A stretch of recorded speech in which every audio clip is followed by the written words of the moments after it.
We need to talk about Chernobyl. There has been a nuclear accident in the Soviet Union. Добрый вечер, товарищи. Worst accident in the short history of the world's nuclear power industry.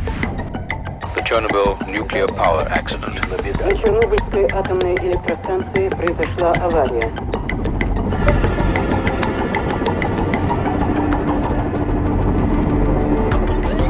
It was the worst nuclear disaster in history, and one that still haunts nuclear power to this day. But it was also kind of fine.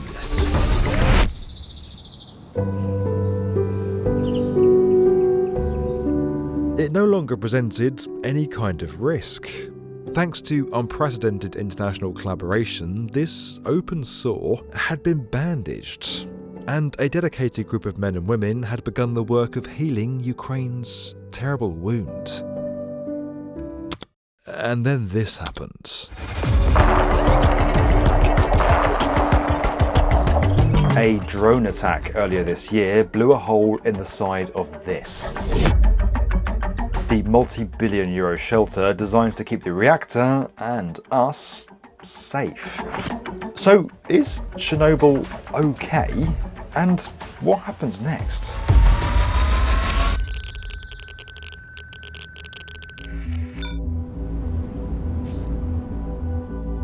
This is the NSC, the New Safe Confinement. It's a vast feat of engineering that entombs the infamous Chernobyl Reactor 4. The result of a monumental €2 billion international collaboration, it was designed to stand the test of time. With an expected lifespan of 100 years, it was built to withstand the worst Mother Nature could muster: earthquakes, lightning strikes, tornadoes. But no one ever thought it would have to survive this.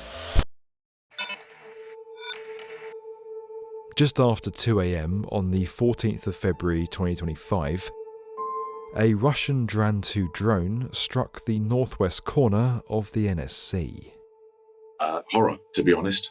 I was gobsmacked. This is Simon Evans, head of the International Chernobyl Cooperation Account at the European Bank for Reconstruction and Development. He's dedicated the past few decades to safeguarding the future of Chernobyl and coordinated efforts to pay for the construction of the NSC. It caused a hole of around 15 square metres on the external and internal cladding to the new safe confinement on the northern side of it. As fire crews raced to douse the flames, it soon became clear that the damage went much further than the impact sites. Thermal imaging footage revealed the fire had begun to spread inside the roof's cladding. Firefighters drilled holes above the smouldering skin in an attempt to douse the fire, but their efforts were thwarted by the bitter Ukrainian winter. With air temperatures reaching minus 16 degrees Celsius, the water began to freeze before it could trickle down and quench the blaze.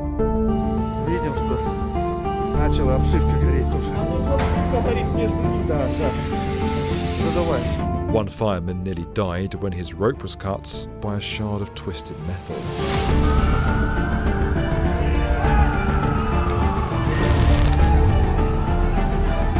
It had taken 7 fire hoses spraying water non-stop for 17 days for it to be brought under control. On March the 7th, the fire was finally declared over.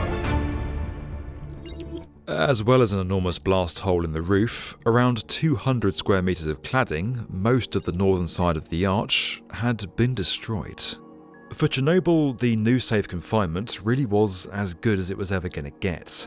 As impressive as the physical structure was, it was also so much more than that. It was a solution to an impossibly complex problem, one that let workers begin the long, hard work of demolishing and clearing the site of the crippled reactor.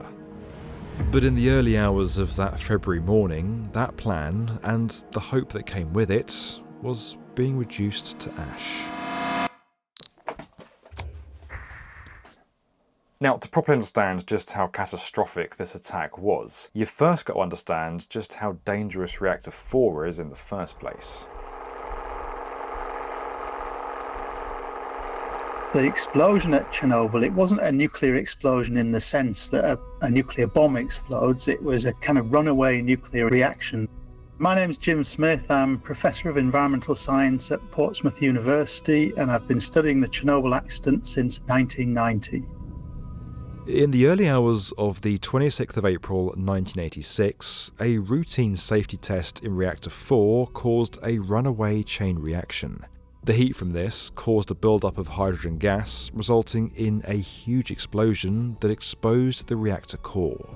But what we've got to remember is that lots and lots of radioactive elements were emitted by the accident, what we call fission products. So we're not so worried about the uranium that formed the reactor and formed the nuclear fuel. We're worried about the things that uranium splits into when it undergoes radioactive fission in a nuclear reactor. Those fission products were forced out of the safety of the reactor core to the surrounding structure and up into the atmosphere in the form of a deadly cloud of dust and gas. Over the next 10 days, that cloud floated over the surrounding area, and gradually those particles fell to Earth.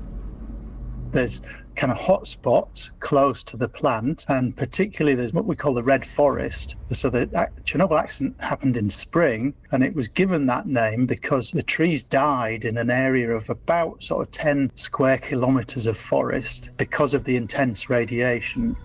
And it could be hundreds of years before it's completely safe. But here's the thing, the cloud that caused all this carried just 5% of the nuclear waste from Reactor 4. In other words, the other 95% is still inside, waiting to get out. Back in 1986, after the fires from the explosion were extinguished, attention quickly turned to making sure the rest of Reactor 4's deadly inventory stayed exactly where it was. To do that, they built this, the shelter object, also known as the sarcophagus.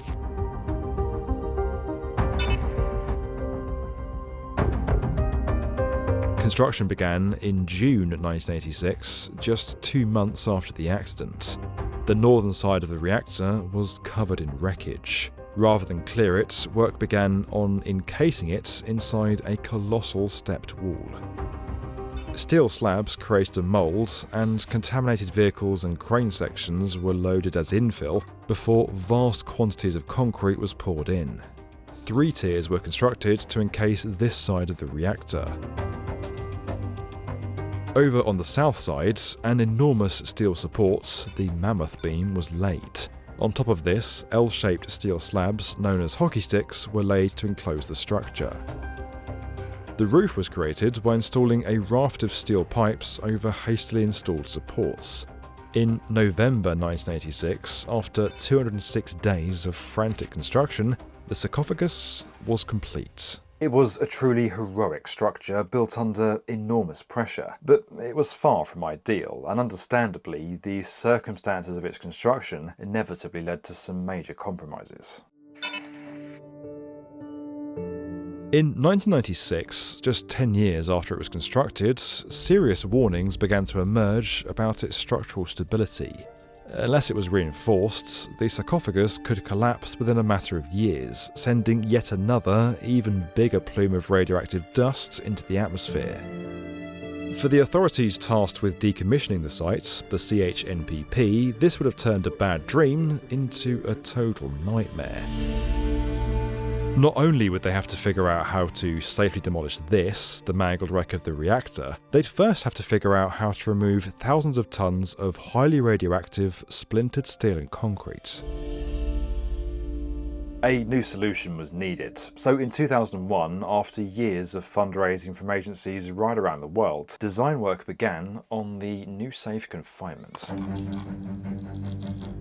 And so the new safe confinement was designed to do 2 things. One was to prevent, in the case of some sort of collapse of the sarcophagus, prevent release of radioactive dust to the environment. And then secondly, to kind of provide a structure that could be used to put cranes inside to start dismantling the sarcophagus and take the nuclear fuel out of the site. The plan was to create a huge hangar which would hermetically seal Reactor 4 and the sarcophagus. 160 metres long, 260 metres wide and 108 metres high, this enormous structure could have swallowed up the Colosseum. The huge size of the NSC wasn't necessary just to cover Reactor 4. Crucially, it also provided the space needed to survey and deconstruct this fantastically complicated wreck. But the sheer size created problems of its own. Because of the risk of radiation, constructing the NSC directly over the reactor was strictly off the cards. Instead, it would have to be built on tracks 150 metres away and then slid into place. But even with a vast, specially constructed works area, there simply wasn't enough room to build the arch in one piece. The solution engineers came up with was to build the structure in two halves. Once the first half was completed, it'd be slid over to one side to make way for the second. The first section would then be slid back, and the two halves welded together. In 2010, construction began. Again, because of the enormity of the structure, it was impossible to build it from the ground up. Instead, it would have to be put together from the top down. The centre of the arch was constructed first, close to ground level, before being hoisted up by strand jacks. These work by feeding a bundle of steel wires through a set of two clamps. The top clamp grips the cables and hoists them upwards. The bottom secures the bundle, allowing the top clamp to drop down and repeat the process. The two side segments were pulled into place as the centre was raised up. Here you can see the internal structure of the roof. It consists of a series of 1 metre wide steel pipes running horizontally across the structure. These are held in place by a lattice of steel beams bolted with pre-tensioned bolts. It creates a 10 metre wide void between the upper and lower sections of the roof, known as the annular space. The annular space contained systems which, once operational, regulated humidity and maintained a band of high pressure air. The lack of moisture preserved the steelwork, while the pressurised atmosphere meant that if there were any small punctures in the ceiling, air would flow from the roof into the space below, preventing any leaks.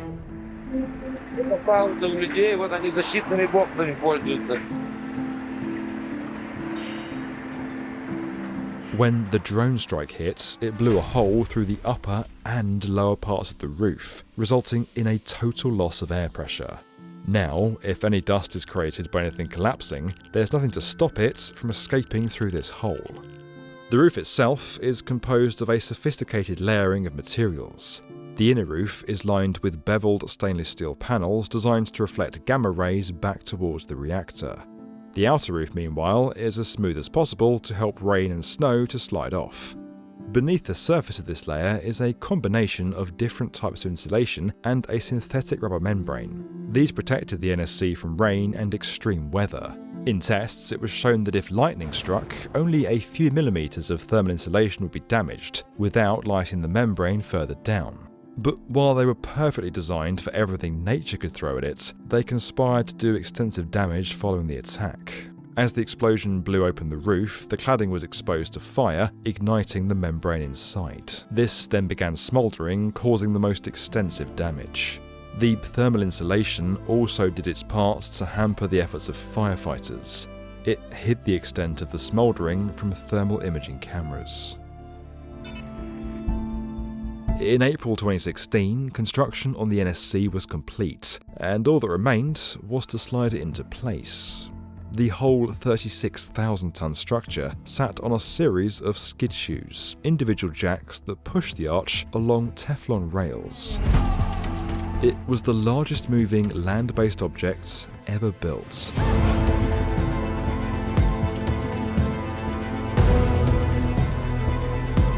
Travelling at a pace of 10 metres an hour, it took 15 days for the structure to reach its final position. To be honest, I felt a little bit emotional at the time. I was a bit surprised at myself because it's just a big lump of steel and we've been dealing with it for many, many years.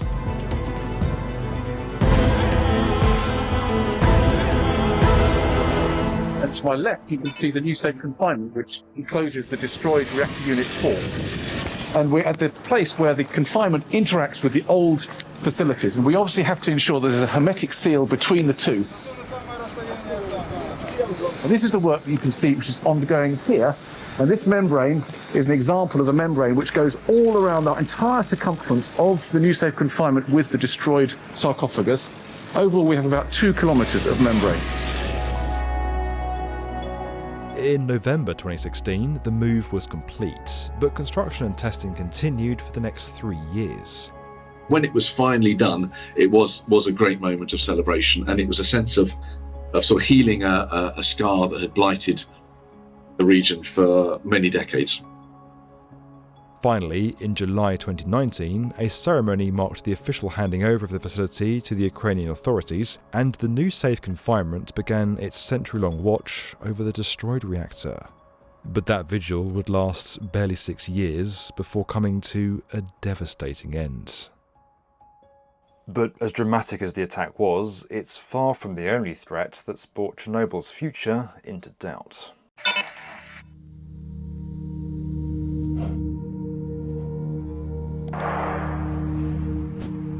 The power plant was captured by Russian troops on day one of the full-scale invasion of Ukraine in February 2022.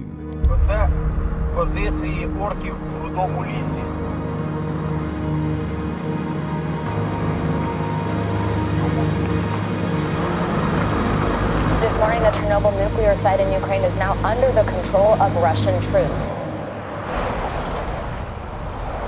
As military vehicles drove off-road through the exclusion zone, clouds of radioactive dust were sent into the atmosphere. Incredibly, soldiers even dug trenches while taking up defensive positions in the Red Forest. According to the Ukrainian authorities, several soldiers were later treated at a specialist radiation hospital in Belarus, with one reported to have died of acute radiation sickness. Russian forces withdrew a month later, but their presence and the effects of the invasion never left. The war has destroyed not just the physical fabric of the site, but the network of expertise needed to decommission a vastly complicated nuclear facility. There's also a human capital issue, which I think is one of the real understated problems, in that so many of the experts and people we work very closely with are simply no longer there anymore. And it requires expertise, it requires individuals, and rebuilding that knowledge base is going to take a huge amount of time as well. Life has become even more difficult for those left working at the plant. After the evacuation of Pripyat, workers were housed in a newly built city 50 kilometers to the east. But since the start of the invasion, that suddenly feels much further away. They used to be able to get to the site within about an hour on a dedicated train line. That train line went through Belarus. It's now no longer operational. Workers have a 5.5 hour, 6 hour transfer to site.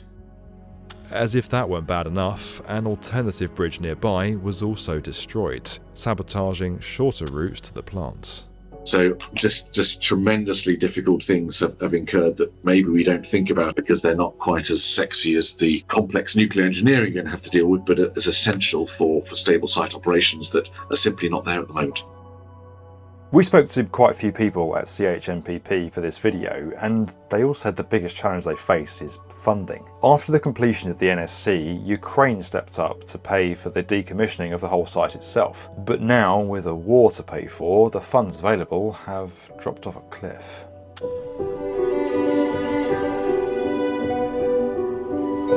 So what of the new safe confinement? Well, it's important to point out that there's no danger in its current state, but that would all change pretty quickly if the sarcophagus, which is now in a very precarious position, were to collapse.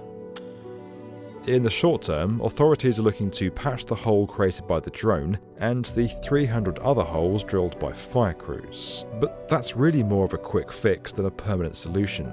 In the long run, no one really knows what to do. How you start to repair the longer term functionality of the arch is still not yet known, but we do have some work underway to come up with engineering solutions. I think it's unlikely that we will be able to simply replicate the original design and repair it. We're going to have to look at other alternative options, which might include a reduction in lifetime of the arch, which was previously 100 years. One initial suggestion was to detach the affected half of the shelter and slide it back to the construction area for repairs. But after looking into it, the consortium that built the NSC ruled that out as impossible.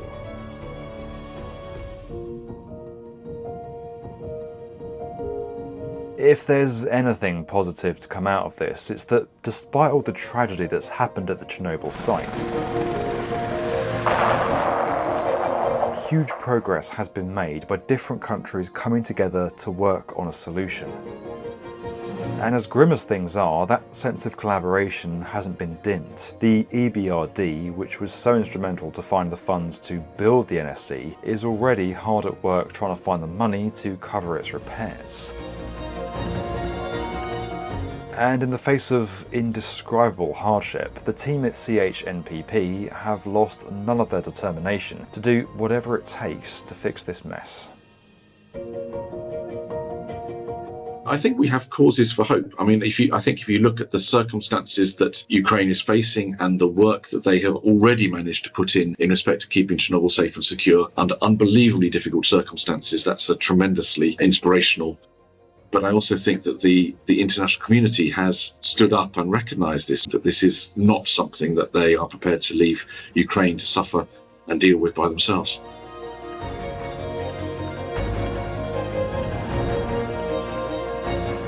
Don't forget that we're raising awareness of construction's mental health crisis and supporting charities in this space through our Get Construction Talking initiative. You can learn more and find links to support over at getconstructiontalking.org.